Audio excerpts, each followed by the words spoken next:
Bago tayo mag-umpisa, baka pwede nyong i-like ang video na to. Malaking bagay ang like sa aming mga content creators. Maraming salamat po. INC or Iglesia ni Cristo ay talagang hindi nasusuportahan ang lineup ni Marcos Jr. At ito, Congressman Marcoleta muling binutata. Etong si Baby M. Grabe na, patindi na ng patindi. Wala na nga sa inyo ang KOJC. Wala na sa inyo ang Mindanao. Tapos wala pa sa inyo ang Iglesia ni Cristo. So ano yung sinasabi ng isang congressman na olats na ang mga manok ni PRRD?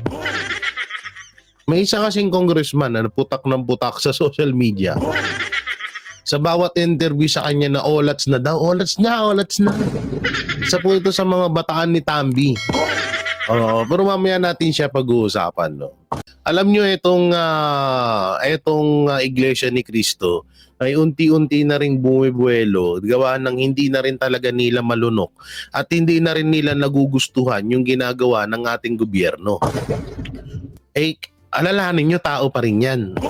Pagkaparehas lang ho natin ng mga tao na simpleng mamamayang Pilipino ho yan dito sa Pilipinas. Na alam nila kung ano yung ginagawa na kawalang yaan at alam nila kung ano yung tama at kung ano yung maling ginagawa ng administrasyon. Alam nila yun. Kaya nga unti-unti na hong itong Iglesia ni Cristo, unti-unti na hong nagsasalita, unti-unti na hong pumapalag din sa ginagawang anomalya ng gobyerno. At ito nga yung video na yun, panoorin ho natin. Ganun lang kasi, alam mo naman ang politiko, lahat naman niya di ba? The more support you get, the better. Yes, Diba? tama ka. Kaya hindi ho napigilan ng Pangulong Duterte ang patutsadahan din ang kasalukuyang administrasyon. Diba? Ganon? Kasi nga, sabi Gumanti nila ba sila ng ano? nauna na Ha? Ang sabi sa kanila, di mga pinabili ng suka, di ano naman ito, mga amoy suka naman sabi. Siguro. Ang hindi maganda dun sa nangyari dyan, sa patutsada ng Pangulong Bongbong, yung mga kandidato niya ang nagsabing, hindi ho kami magne-negative campaign. Hindi naman pakikialaman yung... Ay, oo, tama ka. Kaya naging problema, para bang sila ay hindi pare-pareho na sinasabi. Uy, ano yun? Wait up! Oy! Putang yan yan. Ba't may lumabas na ganun? Ba't may Valentine's Day dito? Pero ang ulo tong hapot to Kaya pagchismisan ako Biglang may lalabas sa Valentine's Day doon. Kalukuhan naman ata noon. Wag ganun. Pangit yun. Gulat ako din. Sabi ko bakit biglang nag-iba yung tone ng boses nung ano. At iba nag-iba yung boses nung hindi ko pala na-download tong episode na to. So ito. Panoorin ho natin. Kasi nung tinanong sila, doon sa press con nila, yun hindi ho kami sang-ayon doon sa ginawa ng Pangulo. Gano'n sabihin. Hindi naman direktang gano'n. Sabi ata, bahala siya. Pangulo to siya. Pero anya kami. Sa buhay niya. Kaming 12 naman anya, ay hindi kami doon sa negative campaign. Yung iba-discarte namin. Plataforma kami. Yun na nga. Kaya naman sinabi nung Pangulong Duterte, Sabi niya. umupak na rin na umupak. Yan, hindi mo na rin mapigilan. Ang sabi niya ay... Naku po, mga tao nga napipika na. Napipika. Ang ibig sabihin ng napipika, napipikon. Tama, Nagpapanting ang tenga. Hindi naman daw galit. Parang, kasi, tuloy-tuloy ang pagtaas ng presyo ng mga bilihin. Oo nga. Ang sabi ng Pangulong Duterte, kung ngayon, paglabas mo at bumili ka ng mga bilihin at mas okay ngayon, mas affordable, mas mababa, sila iboto mo. Yung Pangulo, yung kandidato nila. Kung ngayon, paglabas mo sa kalsada, mas ligtas ka. Hindi ka nangangamba na may hold-upper, may snatcher. Sila iboto mo. Kung ngayon, paglabas mo, ay... May feeling safe ka, no? Kumpara mo dati. Yun nga naman. At saka, paglabas mo ngayon, bumili ka ng bigas, mas mura ngayon ng bigas, sila iboto mo. Ayan. Pero alam nyo, yung sinabi ni PRRD na gano'n, ano yun malalim po ang kahulugan nun. Oops, sandali mga kababayan. Bitinin ko muna kayo, ano. Nakaw, napakaganda ng pag-uusapan natin. Preview pa lang yon kay Tol J. Guevara. Please subscribe Tol J. Guevara, Banateros Brothers. Yan, no. So mga kababayan, ito yung napakalaking pasabog, no. Ang iglesia daw po ni Cristo ay sumuko na o hindi na talaga susuportahan itong Team Sinuka o itong mga tropa o mga katim ni BBM. Syempre naman. At sa video na to, panoorin mo magmula una hanggang sa huli, ay may malaking pasabog at may malaking patama. At sinupalpal ng mga anchor ng Iglesia ni Cristo sa Net25. Ito mga Team Sinuka. Naku mga kababayan, ito ang sinasabi ko na nga eh. No? Pinipilit nyo pa mga Team Sinuka, ang inyong mga team na pinagkakalandakan nyo umano na laglag na ang Team Suka. Naku naman. Pag nga kayo nagrarally, kung hindi pa isama nyo si Andrew or meron kayong dalang bigas na mura na binebenta, ay wala man magpupunta sa inyo. Tulad sa Davao, tulad kay KPL, napanood ko yung video mo, KPL, pambansang loyal, ay talagang in-interview niya mga kababayan, yung mga kababayan natin sa Davao na nagpunta sa rally. Daw nagpunta lang daw sila kasi may concert. Ay, grabe na, sinasabi ko sa iyo eh. At ito mga kababayan, no, kahit nandun pa, nagpunta pa sila BBM, yung mga team ng Team Sinuka, ay talaga namang tawag dito, hindi pa pinansin, no? Napanood nyo ba yon mga babayan? At ay pumaway-kaway pa itong si BBM, ay napahiya siya dun sa mga kababayan natin. Parang may dumaan lang na wala, no? Parang dumaan lang ng tambay. Nakakahiya po kayo. Kaya mga kababayan na talagang sumusuporta sa Team Suka, Team PDP Laban, yung team ni Tatang Digong. So mga kababayan, ito sa video na to, panoorin nyo na lang yung full video ni Tol J. Guevara. Tapos pakilike nyo yung video. At kung hindi ka pa nakasubscribe kay Tol J. Guevara, ay subscribe mo na. Siya na lang magpapaliwanag sa inyo at napakagaling nitong Anchor. Anchor po yan si Tol J. Guevara sa SMNI. Alright. So, para sureball at ay tamang-tama ang yung mga paliwanag ng na mapapanood nyo, panoorin nyo na lang sa kanya. Ito susunod na sa video. Oo, grabe, no? Huwag nyo nung pinagkakalandakan na panalo kayo, boss. May congressman daw dyan, nagpapakalat na laglag daw yung Team Suka. Diyos ko naman, boss. Kayo nga magpunta, magbablog nga kayo o magla-live nga kayo. Wala ngang heart ko, konti lang. Puro tawa lang naman yung mga pinupukol sa inyo ng mga taong bayan. Okay lang, kukunin po nila yung mga ayudang binibigay nyo kasi sa taong bayan din naman yan sa Pilipinas. Kukunin namin kasi hindi namin kayo boboto. Di ba? Nakakahiya. O shoutout sa mga kababayan natin diyan, yung mga Team Suka, ka Boy Sardinas. So shoutout sa inyo, no. So nanonood ka ngayon, paki-like mo naman tong video na to at simulan na natin ang napakalaking pasabog ni Tol J. Guevara TV dito kay Team Sinusuka. Panoorin nyo na ha, Martes to Best. Panoorin mo na. I-play ko na, huwag ka na mag-alala, i-play ko na. Ikaw, bago ka mag-comment, ikaw maka BBM dyan o Team Sinuka ka dyan, bago ka mag-comment, panoorin mo muna yung video para hindi kita susupalpalin din ha. Umpisa mo na boy! Alam nyo to, malapit nang kayong mawala sa mga termino nyo, nagkakalat pa kayo ng tae dito sa Pilipinas. Gago! Olats daw. Ano maging olats mga Duterte? Ba't nanalo na ba kayo? Ano, batayan mo yung survey? Sige na, kayo na nga panalo. Sige na, panalo na kayo. Talo na kami, hayop na yan. Sige na, wala kami magagawa. Mahina ang lineup namin sa mga Duterte. So, dahil panalo naman kayo, kayo na. Ano naman to? May nakita akong video dito. Ano sabi dito?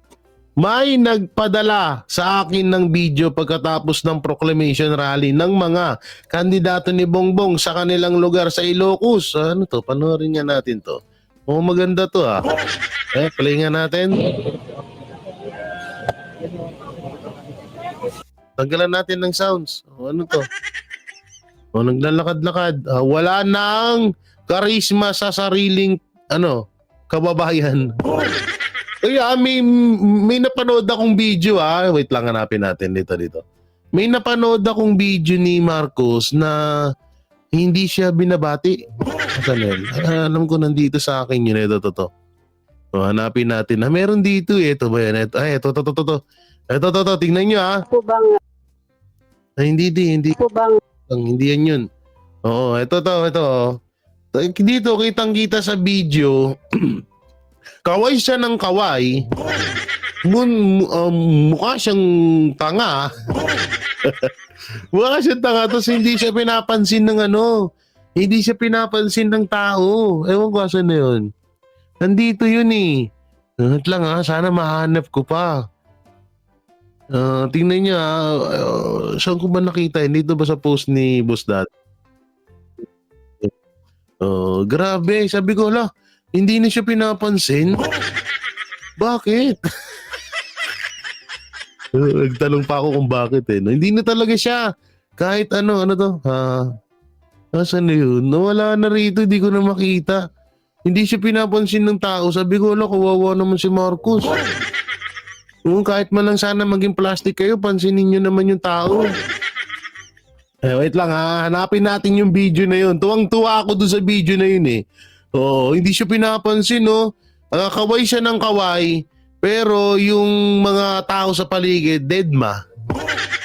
Deadma lang siya. Alam ko nandito yun Ewan ko lang kung makikita ko pa. Kung makikita ko pa yung video na yun, pero talagang sobrang ko, ano ba naman yan?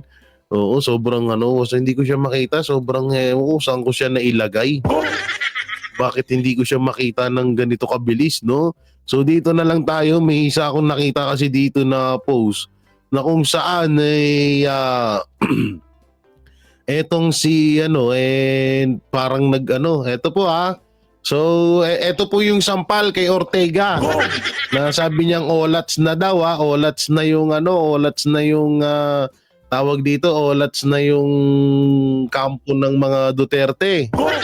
Olats na daw kaysyo matong mga nagchat-chat na to sa akin ayaw So dito, pagkatapos nga magsalita ni Marcos Jr. patungkol dun sa pinabili ng suka, ito po yung naging dating sa taong bayan. Ito po, hindi po ito edited. Kahit puntahan nyo doon sa mga sa social media, tignan nyo po yung reaction at tignan nyo po yung heart. So ito po papakita natin ng malaki. Yan Grabe biruin mo 21K tawa. 1.6 yung like, tapos yung angry is 300. Meron pa po yan. Ito pa 81K yung tawa, 30K, 3K yung like, tapos umabot na po ng 1,300 yung galit na taong bayan. Dito pa, ito pa malupit. ABS-CBN, nandito 6.8K, tapos 1K yung like, tapos 900 yung galit. Kaya pala. So dito rin 7K sa ArtGB. So grabe na to, 14K sa News 5. Grabe na talaga. So eto na nga yun. Kaya pala medyo na-alarma yung ibang mga kandidato dahil nga siguro naramdaman nila ay hindi to biro, alalahanin nyo 2 presidente na ang naipanalo ng social media. Pangulong Duterte at si Marcos, kung matatanda. Kaya hindi biro ito na magkaroon ka ng ganito ka pangit na sa taong bayan talagang kakabahan sila dito. Kaya pala ngayon, todo paliwanag yung mga kandidato ni Marcos dahil nga sa mga ganito. Kasi ang lala nito, 21K yung tumawa sa'yo. At eto pinakamalala, umabot ng 81K. Aba nako. Sobra to grabe to, talagang iyak ka dito. Pero mo 81K ang mawawala sa'yo, ang ayaw sa'yo. Hindi po ito fake news dahil kapag pinuntahan nyo po yung ABS-CBN, yung post dun sa sinabi ni Marcos, yung post ng TV5, ng kung ano-anong mga network dyan, tignan nyo na lang yung reaction ng taong bayan at yung komento. Sasabihin nyo, mga trolls, anak ng teteng, check nyo na lang yung mga account. Oo, check na lang tayo ng mga account para para kung ano ba talaga yung totoo. Oo, para mas maganda. Samantalang dito na tayo. Eto na nga, ito yung kinakabahan ng mga kandidato ni Marcos. So tutusin ito, clip lang ito Clip lang tong papanood ko sa inyo. May pinaka full video tayong papanoorin, no? Pero ito clip lamang. Alam nyo nga, kapag kasi, ito yung kinaganda sa Pilipinas, na kapag inabuso mo ang isang relihiyon, is ramdam ng ibang relihiyon yan. At talagang nararamdaman na rin talaga siguro ng Iglesia ni Cristo na itong ginawa sa KOJC, dami nagchat-chat, na itong ginawa niyang kay OJC, Uy, may tumatawag pa! Sino yan? Sino yung tumatawag? Nagbablog ako, oy!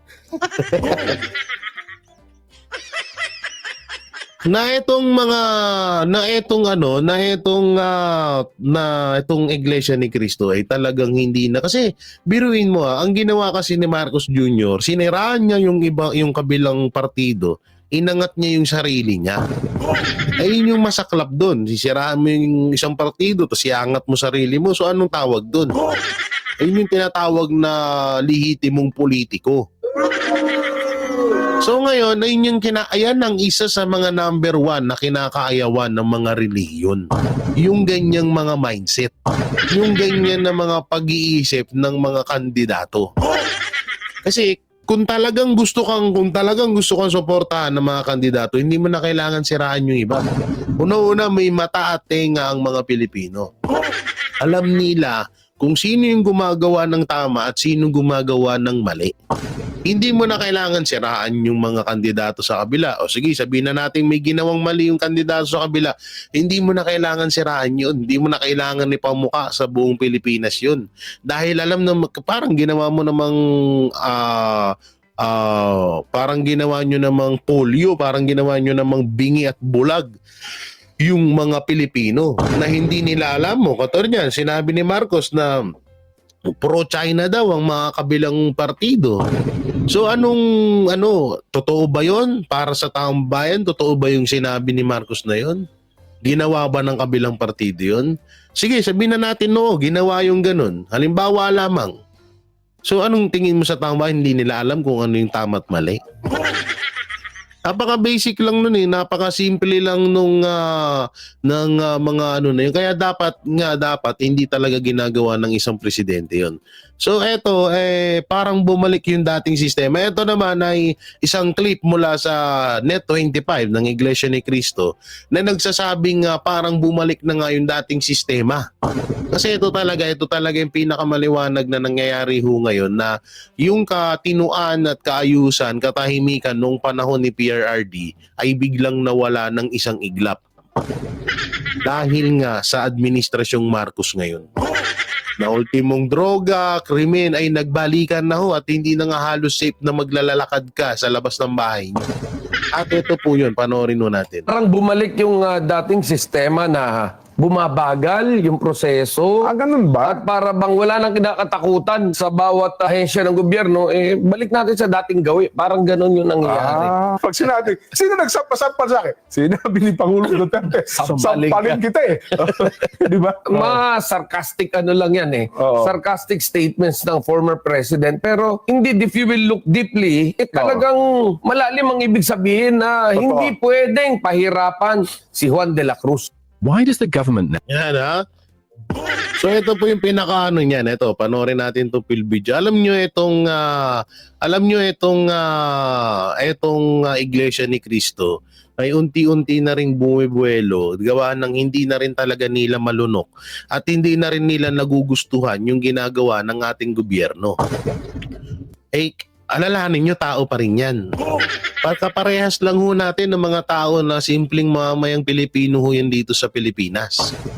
Na alam nila kung ano yung ginagawa na kawalang yaan at alam nila kung ano yung tama at kung ano yung maling ginagawa ng administrasyon.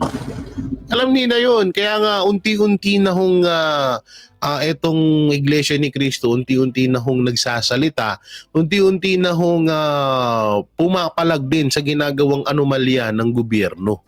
At ito nga yung video na yun, panoorin ho natin. Ganun nga kasi, alam mo naman ang politiko, lahat naman niya di ba? The more support you get, the better. Yes, Diba? tama ka. Kaya hindi ho napigilan ng Pangulong Duterte ang patutsadahan din ang kasalukuyang administrasyon. Diba? Ganon. Kasi nga, sabi nila Gumanti ba sila ng ano? nauna na eh. Ha? Ang sabi sa Oo. kanila, di mga pinabili ng suka, di ano naman ito, mga amoy suka naman sabi. Siguro.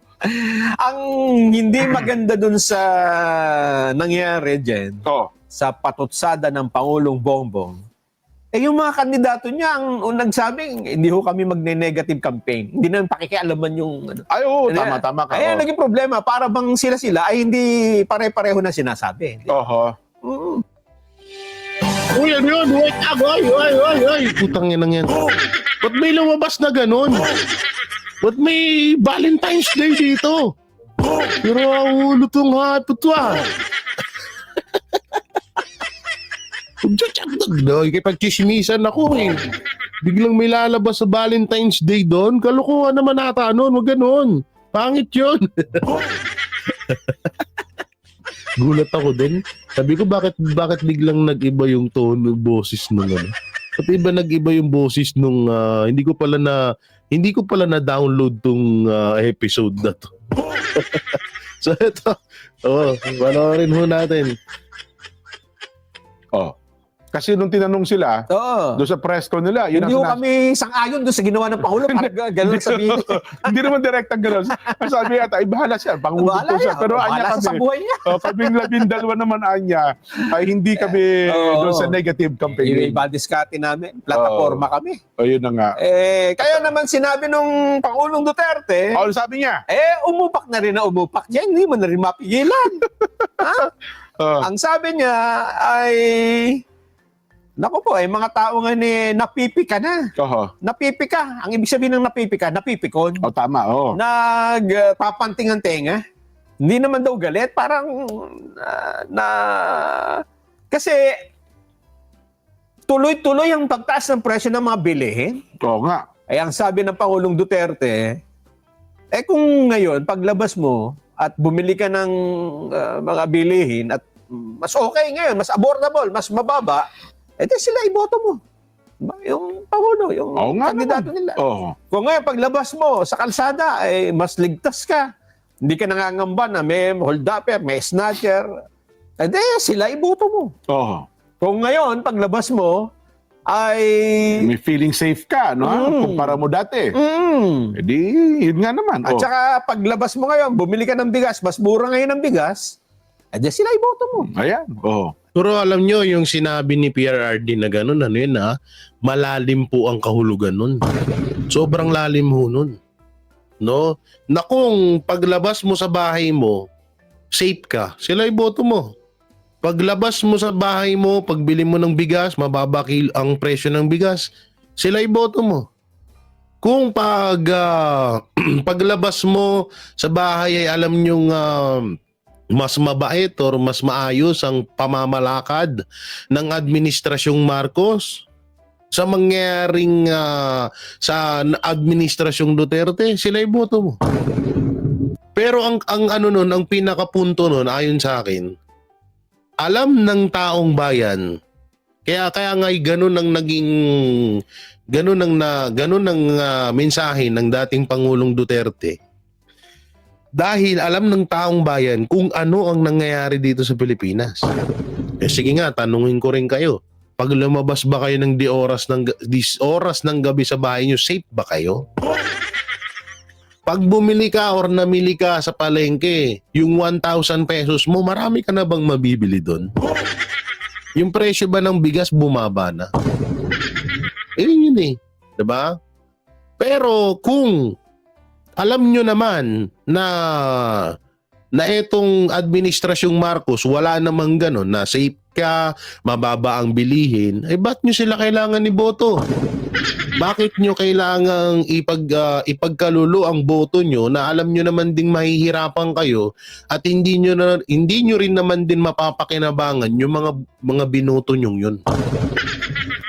Diba?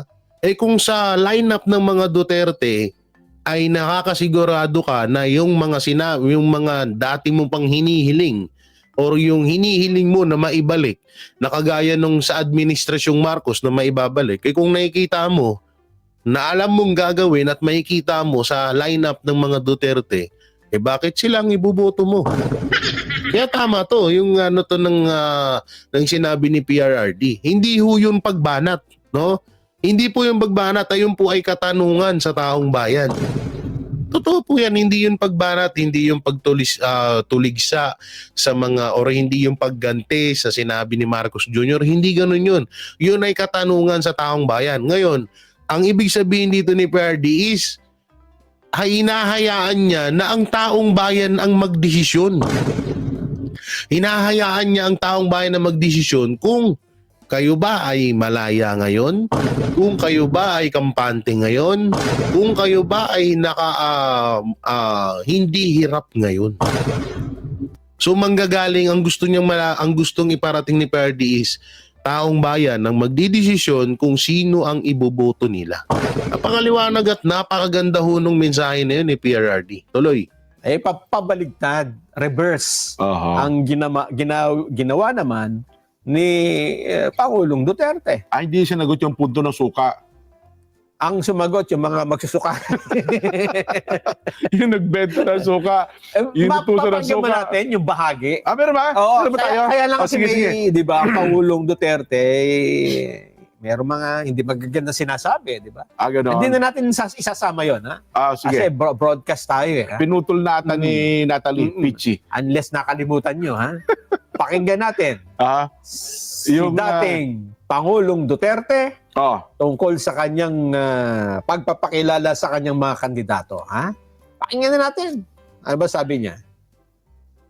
So kagaya nitong bigas, which is really tumatama yan sa tiyan pati sa puso ng Pilipino, hindi niya nakuha yung pinaka,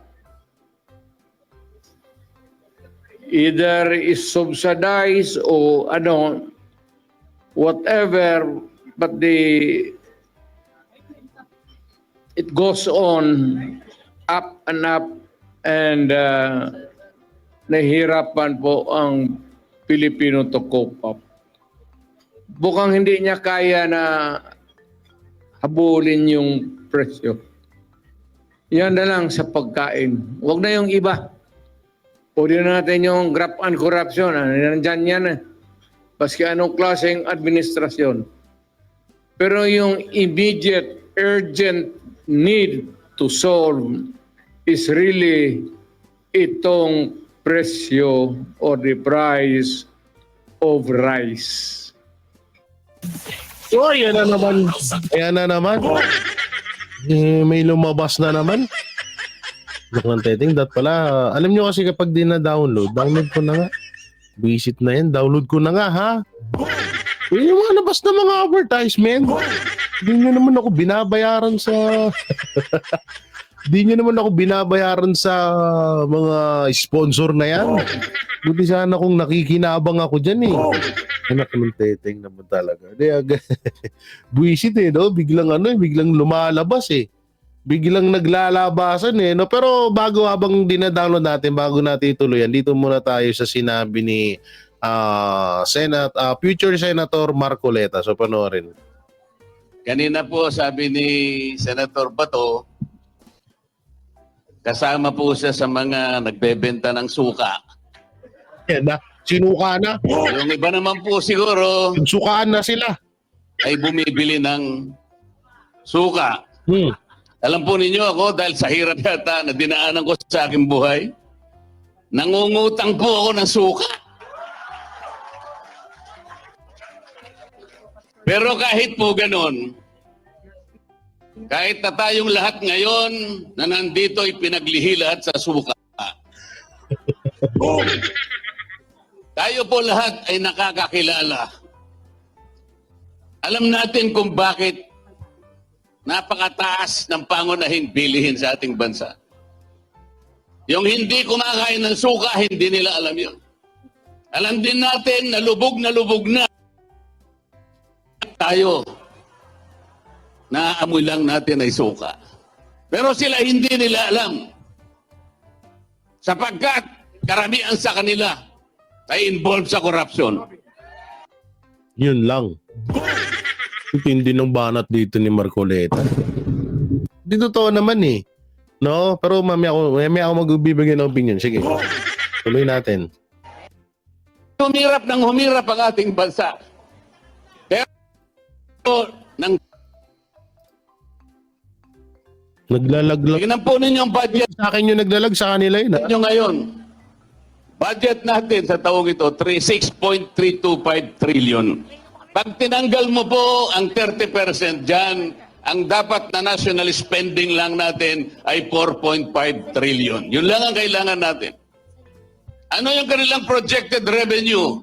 4.8 trillion pesos. Alisin mo yung 30% na corruption, dapat 5.5 trillion yun. Sa mga tuwid, ang gross revenue natin, kung wala ang corruption, will be 5.5 trillion. National spending, walang corruption, 4.5 trillion. Meron tayong surplus na 1 trillion pesos.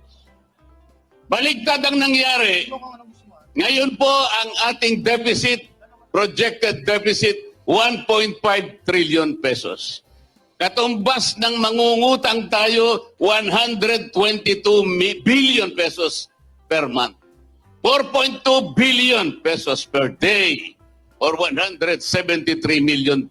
Bakit po hindi niya maintindihan niya? Bakit tayo po na ipinaglihi lang sa suka ang nakakaintindi nito? Lalim nun. Napakalaki po ng problema at hamon na hinaharap ng ating bansa. Ang ginagawa nila ay para pag-awayin ang Pilipino. They impeach the Vice President even if there is no basis for it.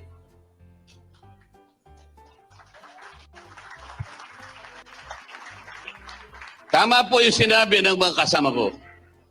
Nung pong nasa Cagayan de Oro kami, sinabi ko na, itaga mo ito sa bato, Senador. I-impeach nila ang Vice President. Nangyari na po. So, ang gagawin nila ngayon, even if the impeachment complaint was a handiwork of the 19th Congress, ang gagawin nila pagdating ng 20th Congress, pipilitin nila na doon nila litisin ang ating Vice President. There is a constitutional issue here. Kailangan po ninyo yung abogado na makakarating sa 20th Congress. Yun? Di alam nyo, totoo nga yung sinasabi ni Marcoleta na buti pa itong mga pinaglihi sa suka. Buti pa buti pa itong mga taong tinatawag na dumanas ng kahirapan ay talagang nararamdaman yung hinanaing ng mga Pilipino. Kaso nga si Marcos na hindi naman dumanas ng kahirapan, sika nga ni PRRD, siya ay child, isang anak na may ginto at may gintong kutsara at tinidor na hindi naman dumanas ng kahirapan, na hindi talaga nila ramdam to. Lahat na nangyayari ngayon sa Pilipinas, mapakirimen, bilihin, taas ng bilihin, hindi nila ramdam yan kasi nga simulat sa pool na bata, itong si Marcos Jr., mayaman na to. Hindi katulad ng mga Duterte na dumaan sa hirap, hindi katulad nila Pastor na bago naging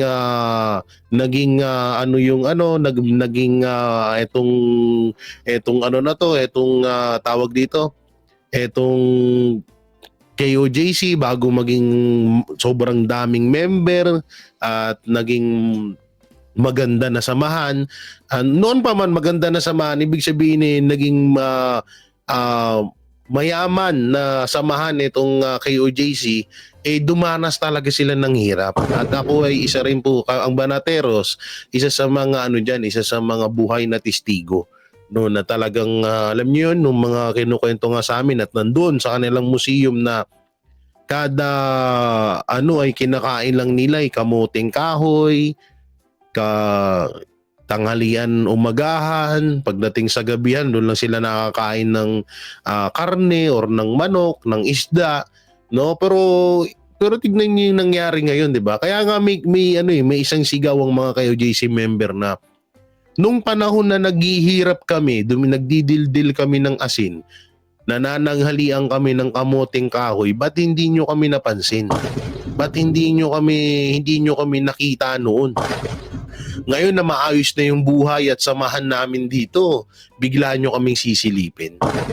Diba? So, ito yung pinupunto dito ni Congressman Marcoleta na maganda rin talaga yung mga taong pinaglihi sa suka, at least yun, dumanas ng kahirapan at hindi magiging korap sa gobyerno.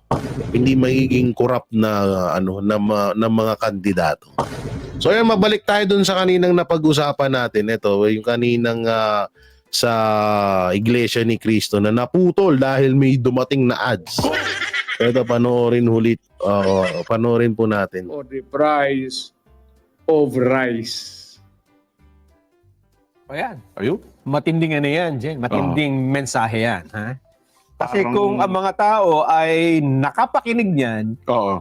at alam ko may nag-post dyan pinagtabi. Pinagkumpara? Oh, ilan ang nanood sa live feed noong Yan na. kick-off Katulad nung pinakita ko kanina, ha? No, katulad nung pinakita ko kanina, ang Iglesia ni Cristo po ang magpapatotoo kung ano ho yun. Kung ngayon po ba ay fake or hindi. So ito, pakinggan mo natin. rally dyan sa Lawag. Okay. At ilan yung dito sa Club Pilipino. Okay. Lumilitaw. Parang dalawang noon time show dati, nagkasabay, anong nangyari? Ay, napakalayo ng agwat. Naku po. Ganun. Nasa 230,000 yung sa administrasyon. Okay. Dito kina Pangulong Duterte, mahigit yatang 1 milyon eh. O, Naku po. O yan na, maliwanag na maliwanag. Baka sabihin nyo, pati yung iglesia naglolo ko. Baka sabihin nyo, fake news ang iglesia. Oo, meron akong pinost niyan sa sa YouTube. Meron akong pinost niyan sa YouTube mo kay Jake Ibarra. Ito. Worst. Ito. Ito po yun, no? Maliwanag na maliwanag. Ayan na, putulin muna natin ulit yan. Ito po yung sinasabi ko. Yan. Yan po yung sinasabi ng Iglesia ni Cristo na ito nga lang 50 kita mo, inangat pa kayo kahit papano ng iglesia. Sabi ng iglesia 250k daw. Pero dito, ang lumabas nga dito, yung mabot lang kayo ng 59k. Views. Samantalang sa mga Duterte, umabot ng 1.5 views. So doon pa lang panalo na kami. Ortega, asan na yung sinasabi mong lagapak at olat sang lineup ng mga Duterte?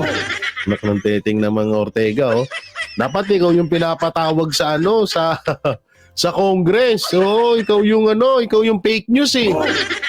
1.3 million. 2 million kung hindi ako nagkakamali. Pero ako naman, di ko naman masasabi siguro na pwede nating ipagkumpara. Pagbatayan. Kasi hindi naman magkasabay yung araw at oras na yun eh. Yun nga. Di ba? Hindi, rin yun medyo puputulin ko yung sinasabi nung isa sa mga itong announcer, angkora. Hindi rin po yun, sir, kasi una-una ho at paulit-ulit ho namin sinasabi, dalawang naging pangulo na ho ang ipinanalo ng mainstream media. Ng social media. No, baka nakakalimot po tayo. Talagang hindi natin pwedeng baliwalain ang views sa mainstream media. Sabihin na sa media, sa social media. Sabihin na natin na 10% sabihin na natin na napapanood ng ibang mga lahi yan. Sige, ganun. Pero isipin nyo kung gaano kalaki yung agwat doon sa mga talagang tumangkilig sa video na yun. Diba? Kaya ako, naniniwala ako na doon pa lang panalo na kami. Kaya lang, siyempre, ibig sabihin nun, pagka nakita mo kasi ang isang tao na naka-live, Oo. panonoorin mo, di ba? Yun na nga yung pinupunto ko. So, ibig sabihin, dahil nga walang interes ang taong bayan doon sa lineup ni Marcos at may interes ang taong bayan, baka nga ultimong baka nga ultimong mga supporters ng mga tansuan diyan, ng mga pulangaw diyan, nanonood, baka doon pa sila nanood sa live ng para sa mga Duterte. Pero baka gusto ko pa talaga. Hindi, baka naman, yung 200,000 kasi, na-curious kung paano sasagutin ng kabila. Kaya yung kasi 200,000 nasimulan na. eh. Mukhang tingnan ko nga. So sa madaling salita, parang hinikayat pa ng administrasyong Marcos na suportahan nyo ang lineup ng mga Duterte. Gago! Sira ulo din tong dalawang anchor na to eh. Kung ang gagawin sa suka. Oo nga, Oo nga. Tingnan ko nga niya kung paano sasagutin yung gano'n. Sa bagay. Oo. Maaari din namang yung mga supporter niya, nanood din dun sa kabila. Di ba? Kaya ang problema ngayon, Jen, Oo. may survey ngayon, di ba? Yun na nga. Before dito sa mga campaign rally na ito. Oo. Ngayon nakita na ng mga tao, Jen. Nako, ito yun ang Ito pala yung kandidato ng presidente. Oo. Dito pala si Pangulong Duterte. Yun ang sinasabi Ito pala yung issue ng kabila. Ito pala yung kabila. Yun ang sinasabi Then ko, magbabago-bago na yan. Healthy comparison. Yun ang sana, healthy comparison. Isip ngayon. Teka, Oo. mukhang mali yata ako nang nasagot sa survey. Oo. Ang naisagot ko sa survey ay yung mga kandidato ng mas mahal ang bigas. Yun. Parang gano'n. Ang galing din na iglesia, ang galing din nitong dalawang angkor ha, may pitik silang pasimple ha. Oo, may may pasimpleng pitik sila dito ha. Di ba? Kasi kung yun nga, alam mo, Nason, ako, isa yun yung pagkakataon. Kung ang naging payag ng Pangulong Bongbong ay yung mataas na uri. Kung bakit pinakita yung accomplishment, yung 12 ng kanyang partido. Ay, totoo yun. Kung halimbawa yun ang ginawa ni Marcos na, Erwin Tulfo, ganito ang mga nagawa ni Erwin Tulfo. Ganito, may mga ipinatayo si Erwin Tulfo na ganito. Si Lacson may ganito. Si Binay, maraming pinagawa si Binay na ganito, maraming proyekto. Si Soto, maraming tinulungan. Di sana maganda. Kaso, ewan ko ba baka sinaniba nata ng 13 demonyo si Marcos. Gago! Ay, nako po. Wala tayong magagawa. So, sabi ko nga, nasabi na nila yon, so nakatatak na sa isipan ng mga tao yun. Wala tayong mangyayari dyan. So, mangyayari dyan, eto na lang pinaka-katotohanan na panalo na kami. At eto partida ha. Alam nyo anong partida? Lamang na lamang ho sa tinatawag na promotion etong side ng Marcos Jr. Etong side ng mga Marcos, nitong mga kandidato ng mga Marcos. Alam nyo kung bakit? Unang-una, nasa kanila ang mainstream media. Nasa kanila ang media na palaging nagpo-promote, palaging nagbabalita. Wala namang nagpo-promote halos sa mga kandidato ng mga Duterte. Hindi nga nila maibalita yung nangyari sa KOJC. Diba? So wala yon, hindi nila, doon pa lang lamang na sila. Pangalawa, sa survey, di umano, ayon sa panaginip ko, na medyo kinakalikot yung survey na yan. Oo, ginagamit na pang mind conditioning sa mga Pilipino. So doon lamang pa rin sila. So marami silang kalamangan na, marami silang lamang, hindi sa boto, hindi sa marami silang promotion kaysa sa mga Duterte line na, pero ang kinakalabasan pa rin ay mas gugustuhin pa rin ng mga Pilipino yung lineup ng mga Duterte dahil nga yan kay Pangulong Rodrigo Roa Duterte. Dahil kung sabi nga nila, kung ang namumuno ay maayos din kung ang isang puno ay maayos din ang bunga niyan. Pero kung isang puno ay bulok din ang mga bunga niyan. Walang ganun talaga ang totoong ang realidad. Kaya itong mga Pilipino at lalo na itong Iglesia ni Cristo talagang at lahat ng mga relihiyon dito sa Pilipinas, mas gugustuhin pa nila ng 1,000,000 beses na maging leader at maging pinuno ng bansa ang pamamalakad ng isang Duterte at lang mga nilalakad ng mga Duterte na mga kandidato. So yun, mga banateros, anong may kukomento nyo dun sa napag-usapan natin? Comment nyo lang po dyan sa baba. Siyempre, don't forget to like, share, comment, and subscribe sa ating YouTube channel. Paipindot na lang din po yung bell button para lagi tayong updated sa ating mga video araw-araw. So malapit na po ang ang kandidatura, ang ating eleksyon. Kaya tayo ay pumili ng maayos na kandidato at sana ay wag ho kayo magpadala sa pera at sa mga busilak na mga kataga ng mga politikong wala namang magagawa sa ating bayan. So wag niyo hayaan na masayang yung boto niyo. So yun, maraming salamat. Ingat po kayo palagi. God bless and peace and bye-bye.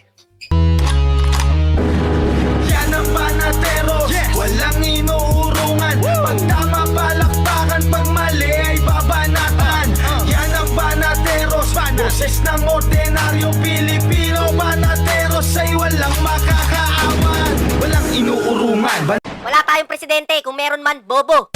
Tapos yung politika, ginawang negosyo. Yung mga tao, niloko, sila yung magkakasosyo. Sama-sama silang babangon muli para maging milyonaryo. Sama-sama tayo babago muli para maging milyonaryo.